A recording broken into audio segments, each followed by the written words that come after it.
আমার বন্ধুরা, আশা করি ভালো আছো। Welcome to my channel honours Broz educational. বন্ধুরা, আজকে আমাদের একটি নতুনত্ব বিষয় নিয়ে আলোচনা। পৃথিবীতে শীতলতম স্থান। পৃথিবীতে শীতলতম স্থান অর্থাৎ the coldest places on the earth. বন্ধুরা, ক্লাইমেট চেঞ্জ, জলবায়ুর পরিবর্তন, এই বিষয়টি আমাদের কানে ঘুরে ফিরে আসে। ক্লাইমেট চেঞ্জ, জলবায়ুর পরিবর্তন। কিন্তু আমরা মানুষেরা এত সভ্য হয়েছি বলছি আমরা, কিন্তু প্রকৃতিকে মানুষ ইদানিং অবজ্ঞা করছে। প্রকৃতি পূজা থেকে মানুষ দূরে চলে এসেছে। অর্থাৎ প্রকৃতির সাথে যে সম্পর্কটা, এটা মানুষ ভুলে যেতে বসেছে। প্রকৃতিকে গুরুত্বই দিচ্ছে না। অর্থাৎ কি না, প্রকৃতির যে আমরা অংশ, এটা আমরা মানুষরা ভুলে যেতে বসেছি। কিন্তু প্রকৃতিকে অসুস্থ করে রাখতে আমরা মানুষেরা যথেষ্ট দক্ষ। আর সেজন্যই বুঝি প্রকৃতি অসুস্থ হতে বসেছে, আর আমরাও মৃত্যু মুখে চলে যাচ্ছি। অর্থাৎ মানুষের এই মনুষ্য সমাজের বিনাশ ঘটছে বিভিন্নভাবে। রোগ ব্যাধি, তাছাড়া ক্লাইমেট চেঞ্জ, সব কিছু মিলেই। অর্থাৎ প্রকৃতির মাঝে যে ঈশ্বর, আল্লাহ, গড রয়েছে, এটা আমরা যথেষ্ট গুরুত্ব দিই না। যাই হোক, আমাদের উচিত যে আমরা নিজেরা যদি সুস্থভাবে বেঁচে থাকতে চাই, তাহলে আমাদেরকে অবশ্যই প্রকৃতিকে যথেষ্ট ইম্পর্টেন্স দিতে হবে। আজকে কখনো উষ্ণতা, গরম, কখনো ঠান্ডা, অনিয়ম বেনিয়মে এইসব চলছে। যখন বন্যা বর্ষা হওয়ার কথা না, তখন বন্যা বর্ষা হচ্ছে। আমরা কোনোদিন শুনিনি ভারতের রাজস্থানে বন্যা হয় বা হতো আগের দিনে, কিন্তু লক্ষ্য করা গেছে রাজস্থানের মরুভূমিতেও বন্যা আসে। তো এরকম পরিস্থিতি সব জায়গায় যেমনটি চলে এসেছিল, এমন পরিস্থিতি আর নেই। যাই হোক, পৃথিবীতে শীতলতম স্থানগুলো নিয়ে আমাদের একটু আলোচনা। ছাত্রছাত্রী ভাই বোনদের দরকার রয়েছে। আর ক্লাইমেট চেঞ্জের কথা তো আমাদের প্রত্যেকের মনে রাখতে হবে। পৃথিবীতে যে শীতলতম স্থান, তার মধ্যে ইস্টার্ন অ্যান্টার্কটিক অর্থাৎ অ্যান্টার্কটিকা, যেখানে -94 ডিগ্রি সেলসিয়াস এতটা নেমে যায়। -94 ডিগ্রি সেলসিয়াস কিন্তু অ্যান্টার্কটিকাতে। এবার অ্যান্টার্কটিকার আরও বিভিন্ন জায়গায় দেখা যাবে -80-তে নেমে আসে, মাইনাস কিন্তু। এবার আমরা আমেরিকার ক্ষেত্রে দেখব, আলাস্কার ডেনালিতে, আমেরিকাতে, সেখানেও -80 ডিগ্রি সেলসিয়াস তাপমাত্রা আসে। নেক্সট, গ্রিনল্যান্ড, নর্থ আইচ, গ্রিনল্যান্ড, সেখানে আমরা দেখব -65-60-তে অর্থাৎ 65 ডিগ্রি সেলসিয়াসে নেমে আসে। এবার শীতলতম স্থান রাশিয়ার ক্ষেত্রে দেখব, ওমিয়াকন এখানেও -60°C। তারপর আমরা পাবো ইউকন টেরিটরি সাং, এখানেও -60°C।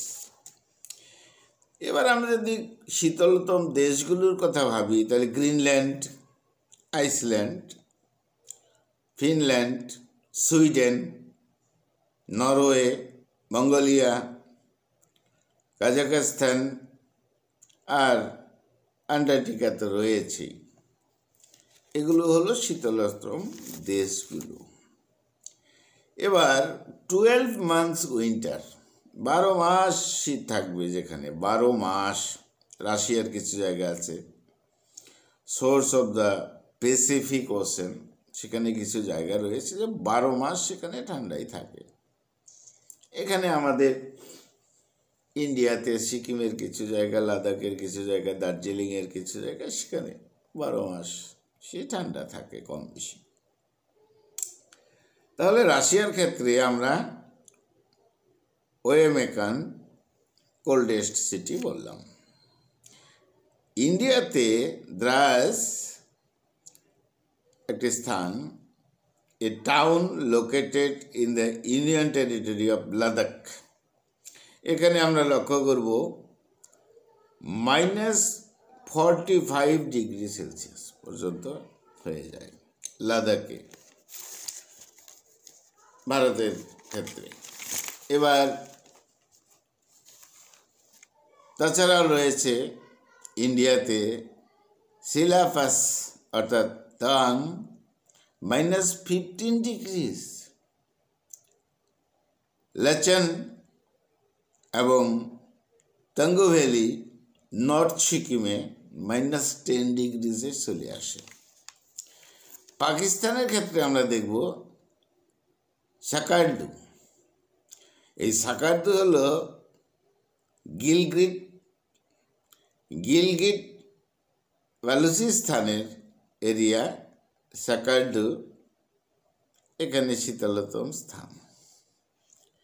চায়নার ক্ষেত্রে মহি, এই মহি হলো চায়নার নর্থ পোলে, প্রভিন্সটা হলো হেইলংজিয়াং, এটা ক্লোজ টু রাশিয়ান বর্ডার, শীতলতম স্থান। বাংলাদেশের ক্ষেত্রে দেখব রংপুর ডিস্ট্রিক্ট, হিল এরিয়া, সেখানে 30°-র কাছাকাছি টেম্পারেচারটা। আর তাছাড়া ইন্ডিয়ার তো নামকরা দার্জিলিং, স্নোফল এখানে হবে, বরফ পড়বে। তো সান্দাকফু, এই সান্দাকফুতেও শীতলতম স্থান। দার্জিলিংয়ে এমনও হয় যে -5°C এরকম ঠান্ডা অনুভব করা যায়।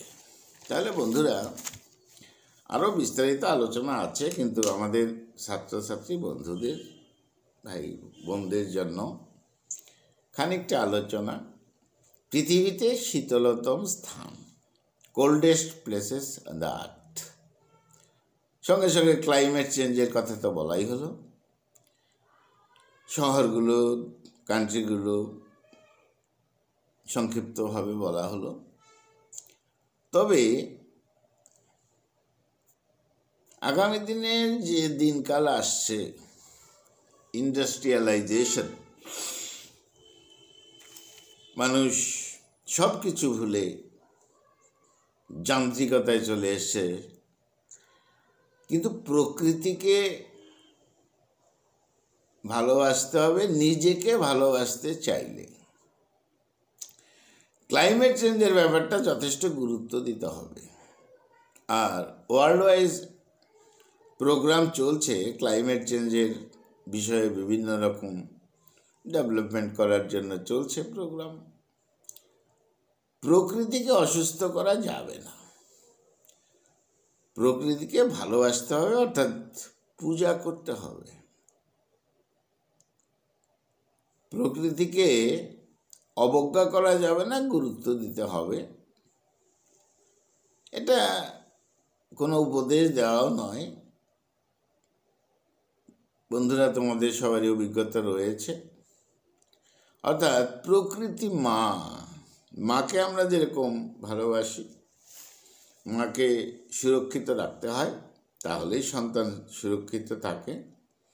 এই প্রকৃতি মাকে সুস্থ রাখতে হবে।